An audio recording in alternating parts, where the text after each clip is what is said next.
Telangana CM Revanth రెడ్డిని Adobe CEO Telangana rising 2047 vision board సభ్యులు సంతను నారాయణ మర్యాదపూర్వకంగా కలిశారు. గ్లోబల్ ట్రెండ్స్, అవకాశాలపై ప్రభుత్వ పరంగా చేపట్టాల్సిన చర్యలపై సీఎంతో చర్చించారు. గ్లోబల్ మ్యానుఫ్యాక్చరింగ్, గ్రీన్ ఎనర్జీ, ఉద్యోగాలపై ఏఐ ప్రభావం, స్కిల్లింగ్ అండ్ రీస్కిల్లింగ్కు సంబంధించిన అంశాలపై చర్చించారు.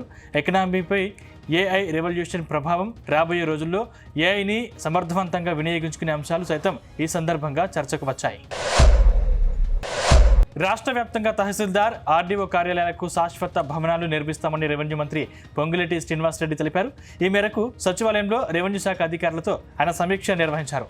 రాష్ట్రంలో ప్రజలకు మరింత సౌకర్యవంతమైన, పారదర్శకమైన పరిపాలన అందించాలనే లక్ష్యంతో ఈ నిర్ణయం తీసుకుంటున్నట్లు తెలిపారు. తొలి దశలో అద్దె భవనాల్లో కొనసాగుతున్న 60 తహసీల్దార్ కార్యాలయాలు, 5 ఆర్డీఓ కార్యాలయాలకు ఆధునిక సౌకర్యాలతో శాశ్వత భవనాలు నిర్మిస్తామని వెల్లడించారు. రాష్ట్ర వ్యాప్తంగా అన్ని భవనాలు ఒకే నమూనాలో ప్రజలకు అందుబాటులో ఉండే విధంగా డిజైన్ చేయనున్నట్లు తెలిపారు. జూబ్లీహిల్స్ తిరుమల తిరుపతి దేవస్థానంలో జరుగుతున్న శ్రీ వెంకటేశ్వర స్వామి వారి వార్షిక బ్రహ్మోత్సవాల్లో మంత్రి పొన్నం ప్రభాకర్ పాల్గొన్నారు. ఆయనకు ఆలయ అధికారులు స్వాగతం పలికారు.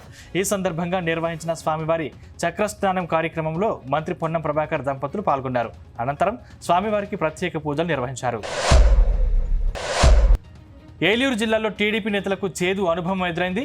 కొయ్యలగూడెం మండలం బోడిగూడెం, మంగపతి దేవిపేట ప్రాంతంలో నేవీ ఆయుధ డిపో నిర్మాణంపై చర్చల సందర్భంగా టీడీపీ నేతలను గ్రామస్తులు అడ్డుకున్నారు. ఈ నేపథ్యంలో నాయకులు తమ వాహనాలు దిగి గ్రామస్తులను సర్ది చెప్పడానికి ప్రయత్నించగా మహిళలు తిరగబడ్డారు. అభివృద్ధి పేరుతో తమ జీవనాధారం లాక్కోవాలని చూస్తే ప్రాణత్యాగానికైనా వెనుకాడమని హెచ్చరించారు. ఆయుధ డిపో ప్రయత్నాలు విరమించుకోవాలని, లేని పక్షంలో ఆందోళన ఉధృతం చేస్తామన్నారు. ఆందోళన నేపథ్యంలో నాయకులు చర్చలు నిర్వహించకుండానే వెనుదిరిగారు. వికారాబాద్ జిల్లా అనంతగిరిలో డీసీసీ అధ్యక్షుల శిక్షణ కార్యక్రమం కొనసాగుతుంది.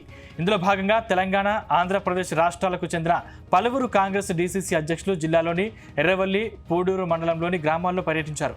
ఈ పర్యటనలో ప్రజల సమస్యలను, ప్రభుత్వ సంక్షేమ పథకాల అమలు తీరును గ్రామస్తులను అడిగి తెలుసుకున్నారు. వచ్చే ఏడాది జూన్లో గోదావరి పుష్కరాలు రానున్న నేపథ్యంలో మంత్రి అడ్లూరి లక్ష్మణ్ కుమార్ స్వచ్ఛ ధర్మపురి, స్వచ్ఛ గోదావరి అనే కార్యక్రమానికి శ్రీకారం చుట్టారు. పుష్కరాలను దృష్టిలో ఉంచుకుని ఇప్పటి నుంచి అభివృద్ధి పనులకు రూపకల్పన చేస్తున్నామని మంత్రి తెలిపారు.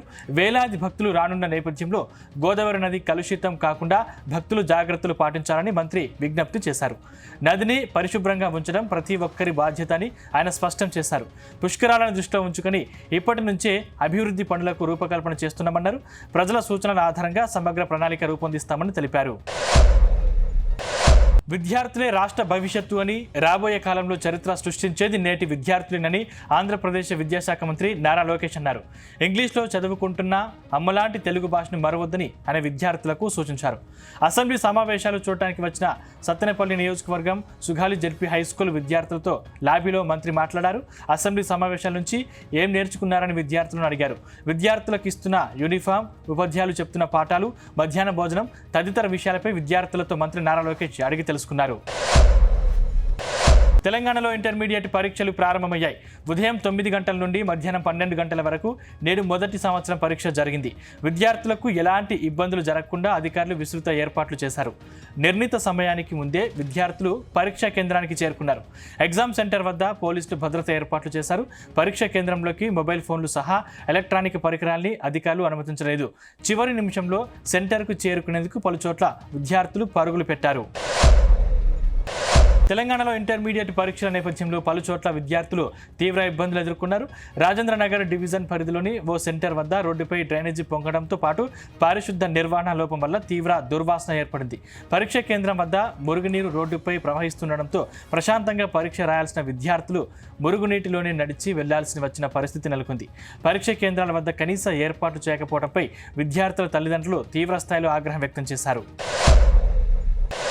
తెలంగాణకు ఆర్థిక మూలాలు పెంచేలా పశుసంవర్ధక శాఖను అభివృద్ధి చేయాలన్నారు మంత్రి వాకిటి శ్రీహరి. 2026-27 ఏడాదికి గాను పశుసంవర్ధక, పాడి పారిశ్రామికాభివృద్ధి బడ్జెట్ ప్రతిపాదనలపై అధికారులతో ఆయన సమీక్ష నిర్వహించారు. బడ్జెట్లో అధిక నిధులు కేటాయించేలా నివేదికలు తయారు చేయాలని మంత్రి అధికారులను ఆదేశించారు. శాఖకు సంబంధించి హర్యానా, తమిళనాడు, గుజరాత్ రాష్ట్రాల మోడల్ను ఆదర్శంగా తీసుకుని అధ్యయనం చేయాలన్నారు. పాడి రైతులు ఆర్థికంగా ఎదిగేలా ప్రభుత్వ పథకాలు రూపొందించాలని సూచించారు.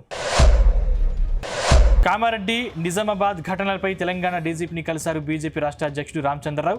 ఇటీవల బాన్స్వాడలో ఎంఐఎం నేతల ఆగడాలపై నిరసన తెలిపిన హిందువులను పోలీసులు అరెస్టు చేశారని, వారిని వెంటనే విడుదల చేయాలని విజ్ఞప్తి చేశారు.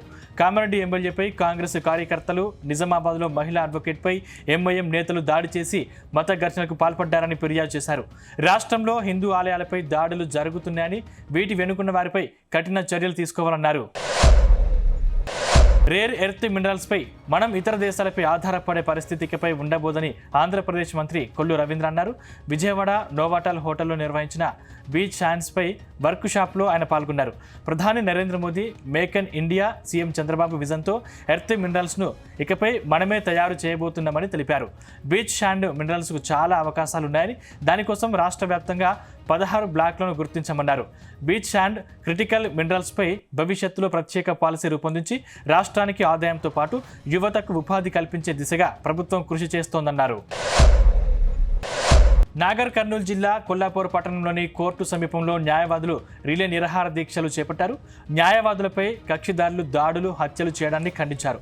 న్యాయవాదులపై దాడులు చేయడం చట్ట విరుద్ధమని అన్నారు. న్యాయవాదుల వాదనలకు అనుగుణంగా జడ్జి తీర్పునిస్తారని తెలిపారు. భవిష్యత్తులో లాయర్లపై దాడులు జరగకుండా న్యాయవాదుల రక్షణ చట్టం ప్రభుత్వం తేవాలని డిమాండ్ చేశారు. చట్టం వచ్చే వరకు రిలే నిరాహార దీక్షలు ఆగవని తెలంగాణ బార్ అసోసియేషన్ సమాఖ్య నాయకులు తేల్చి చెప్పారు. తమ సమస్యలు పరిష్కరించాలని ఆటో ప్రైవేటు రవాణా కార్మికులు రోడ్డెక్కారు.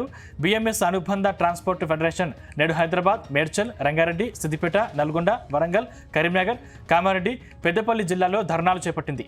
తెలంగాణలో ఆటో ప్రైవేటు రవాణా కార్మికులు, ప్లాట్ఫామ్ వర్కర్ల సమస్యలు పరిష్కరించకపోతే చలో హైదరాబాద్ నిర్వహించి ముఖ్యమంత్రి ఇంటిని ముట్టడిస్తామని భారతీయ ప్రైవేట్ ట్రాన్స్పోర్ట్ మజ్దూర్ మహాసంఘ్ జాతీయ ప్రధాన కార్యదర్శి రవిశంకర్ హెచ్చరించారు. కడప నగరంలో ఫుడ్ సేఫ్టీ అధికారులు మెరుపు దాడులు నిర్వహించారు. రాజమండ్రిలో వెలుగు చూసిన కల్తీపాల ఘటన రాష్ట్ర వ్యాప్తంగా కలకలం రేపిన నేపథ్యంలో కడపలో పాల కేంద్రాలే లక్ష్యంగా విస్తృత తనిఖీలు చేపట్టారు. పాలలో నాణ్యతను పరిశీలిస్తూ శాంపిల్స్ను ల్యాబ్ టెస్టింగ్కు పంపుతున్నారు. ప్రజారోగ్యంతో చెలగాటమాడితే సహించేది లేదని అధికారులు హెచ్చరిస్తున్నారు. వినియోగదారులు కూడా పాల విషయంలో అప్రమత్తంగా ఉండాలని అధికారులు సూచిస్తున్నారు. నగర వ్యాప్తంగా ఉన్న ప్రధాన సెంటర్లలో తనిఖీలు చేశామని, ప్రజల ప్రాణాలతో చెలగాటమాడే వారిని వదిలిపెట్టే ప్రసక్తి లేదని ఫుడ్ సేఫ్టీ అధికారులు స్పష్టం చేశారు. వివిధ ప్రాంతాల్లో మొబైల్ ఫోన్లు పోగొట్టుకున్న బాధితులకు ఎన్టీఆర్ జిల్లా పోలీస్ కమిషనర్ కార్యాలయంలో వాటిని అందజేశారు పోలీసులు. సిఈఐఆర్ సేవల ద్వారా రికవరీ చేసిన 122 ఫోన్లను బాధితులకు అందజేశారు. ఈ సందర్భంగా పోయిన ఫోన్లను తిరిగి సొంతం చేసుకున్న బాధితులు ఆనందం వ్యక్తం చేశారు. ఇప్పటి వరకు 2589 మొబైల్ ఫోన్లను రికవరీ చేసి బాధితులకు అందజేసినట్లు cyber crime DCP Krishna Prasanna తెలిపారు. ఈ విడతలో రికవరీ చేసిన ఫోన్ల విలువ సుమారు 18 లక్షల రూపాయలు ఉంటుందన్నారు. బాధితులకు ఫోన్లతో పాటు సైబర్ నేరాలపై అవగాహన కల్పించారు. మహిళా కమిషన్లో పనిచేసే కమిటీ మెంబర్లకు మహిళా చట్టాలపై సరైన అవగాహన లేదని రాష్ట్ర మహిళా కమిషన్ చైర్పర్సన్ రాయపాటి శైలజ అన్నారు. బుధవారం కలెక్టరేట్ ప్రాంగణంలోని తిక్కన్ భవన్లో జరిగిన పోష్ అవగాహన కార్యక్రమంలో ఆమె పాల్గొన్నారు. పోష్ చట్టం ఏర్పాటు చేసి 13 ఏళ్లు గడుస్తున్నా చట్టం అమలు మాత్రం కాగితాలకే పరిమితమైందన్నారు. 10 మంది మహిళలు పనిచేసే ప్రతి చోట ఇంటర్నల్ కంప్లైంట్ కమిటీ ఐసీసీ ఏర్పాటు చేయాలని ఆమె కోరారు. మహిళలకు రక్షణ, భద్రత కల్పించాల్సిన బాధ్యత ప్రతి అధికారిపై ఉందన్నారు. ఈ సందర్భంగా జిల్లాలోని పలు సమస్యలపై జిల్లా అధికారులతో ఆమె చర్చించారు. శ్రీ సత్యసాయి జిల్లా కదిరిలో వెలిసిన శ్రీమాత్ ఖాద్రి లక్ష్మీ నరసింహస్వామి బ్రహ్మోత్సవాల ఏర్పాట్లపై ఎమ్మెల్యే కందికుంట వెంకటప్రసాద్ అధికారులతో కలిసి సమీక్ష నిర్వహించారు. ఈ సమీక్ష సమావేశంలో జిల్లా కలెక్టర్, ఎస్పీ, వివిధ శాఖల అధికారులు పాల్గొన్నారు. నరసింహుడి వార్షిక బ్రహ్మోత్సవాలకు స్వామివారి దర్శనానికి 15 రోజుల పాటు వివిధ రాష్ట్రాల నుండి లక్షలాది మంది భక్తులు తరలివస్తుంటారు. భక్తులకు ఎటువంటి అసౌకర్యం కలగకుండా స్వామివారి దర్శనం కలిగించాలని తెలిపారు. ప్రధాన ఘట్టం బ్రహ్మరథోత్సవానికి సుమారు 3 లక్షల మంది భక్తులు వస్తారని అంచనా వేశారు. అందుకు తగినట్లు ఏర్పాటు చేయాలని సూచించారు.